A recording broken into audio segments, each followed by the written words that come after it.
Hi friends, எல்லோரும் எப்படி இருக்கீங்க? இன்றைக்கி நம்ம சுவையான கேசரி தான் வந்து எப்படி செய்யறதுன்னு பார்க்க போகிறோம். ஃபஸ்ட்டு அதுக்கு ஒரு பாத்திரத்தில் 2 ஸ்பூன் அளவுக்கு நெய் வந்து ஆட் பண்ணிக்கலாம். நெய் வந்து நல்லா உருகணுன்னு ஒரு 10லிருந்து 20 முந்திரி பருப்பு வந்து ஆட் பண்ணிக்கலாம். ஆட் பண்ணிவிட்டு நல்லா வறுத்துக்கோங்க. இதுலேயே உலர் திராட்சை வந்து ஆட் பண்ணிக்கலாம். உலர் திராட்சை நெய்யில் போட்டோன்னா நல்லா உப்பி வரும், பலூன் மாதிரி. அந்த ஸ்டேஜில் நம்ம வறுத்து வச்சது எல்லாத்தையும் வந்து எடுத்துக்கலாம். பாருங்கள், நமக்கு வறுத்து வச்ச முந்திரி திராட்சை வந்து ரெடி ஆயிடுச்சு. இப்போ அதே பாத்திரத்தில் 1 கப் அளவுக்கு ரவையை வந்து ஆட் பண்ணிவிட்டு நல்லா வறுத்துக்கலாம். மிதமான சூட்டில் ஒரு 3லிருந்து 5 நிமிஷம் வரைக்கும் வறுத்துக்கோங்க. வறுத்த ரவையாக இருந்தாலும் பரவாயில்லை. வறுத்துட்டு அதை ஒரு பிளேட்டில் வந்து மாற்றி எடுத்து வச்சுக்கலாம். இப்போது 1 கப் அளவுக்கு ரவைக்கு 2 கப் அளவுக்கு தண்ணி வந்து ஆட் பண்ணிக்கலாம். தண்ணி வந்து நல்லா கொதித்து வர டைமில் நம்ம வறுத்து வச்சுருக்கக்கூடிய ரவையை கொஞ்சம் கொஞ்சமாக ஆட் பண்ணிவிட்டு நல்லா மிக்ஸ் பண்ணி விட்டுக்கலாம். ஒரே டைமில் எல்லா ரவையும் போட்டிங்க அப்படின்னா அந்த ரவை ஃபுல்லாக கட்டியாக மாறிடும். அதனால் நீங்கள் எப்போயுமே கொஞ்சம் கொஞ்சமாக போட்டு ஆட் பண்ணிவிட்டு நல்லா இந்த மாதிரி மிக்ஸ் பண்ணி விட்டுக்கோங்க.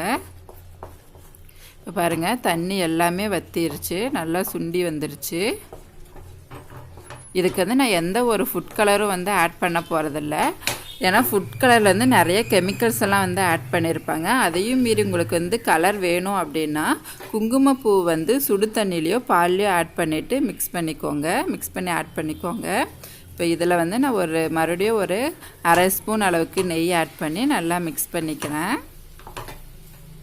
இப்போ இந்த ஸ்டேஜ் ஆனதுக்கப்புறம் 1 கப்பு ரவைக்கு 1 கப்பு அளவுக்கு சர்க்கரை வந்து ஆட் பண்ணிக்கலாம்.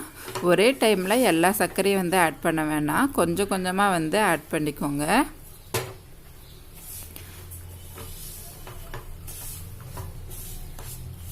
இந்த மாதிரி கொஞ்சம் கொஞ்சமாக ஆட் பண்ணிவிட்டு நல்லா மிக்ஸ் பண்ணி விட்டுக்கோங்க. நம்ம சர்க்கரை ஆட் பண்ணோன்னே இந்த கேசரி வந்து நல்லா தண்ணி விடும். இந்த கட்டியெல்லாம் வந்து நிறைய சேரும். அதனால் கை விடாமல் நல்லா இந்த மாதிரி மிக்ஸ் பண்ணி விட்டுக்கோங்க. பாருங்கள், இந்த மாதிரி நல்லா வந்து மிக்ஸ் பண்ணி விட்டுக்கிட்டே இருக்கணும். அப்போ தான் கட்டி இல்லாமல் இருக்கும். நான் வந்து பைனாப்பிள் எசன்ஸ் வந்து ஒரு 1/4 மூடி அளவுக்கு வந்து ஆட் பண்ணுறேன். உங்கள்கிட்ட பைனாப்பிள் எசன்ஸ் இல்லைனாலும் பரவாயில்ல.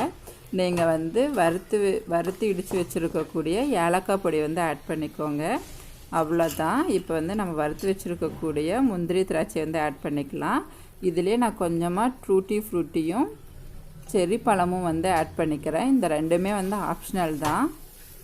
இங்கிட்ட இருந்தால் ஆட் பண்ணலாம், இல்லைன்னா பிரச்சனை இல்லை. அவ்வளோதான், நமக்கு வந்து சுவையான கேசரி வந்து ரெடி ஆயிடுச்சு. பாருங்கள், இந்த ரெசிபி உங்களுக்கு பிடிச்சிருந்தா லைக் பண்ணுங்கள், ஷேர் பண்ணுங்கள், கமெண்ட் பண்ணுங்கள், கூடயே சப்ஸ்கிரைப் பண்ணுங்கள். மறக்காமல் பக்கத்தில் இருக்கக்கூடிய பெல் பட்டனை ப்ரெஸ் பண்ணுங்கள். தேங்க்யூ ஃபார் வாட்சிங் திஸ் வீடியோ.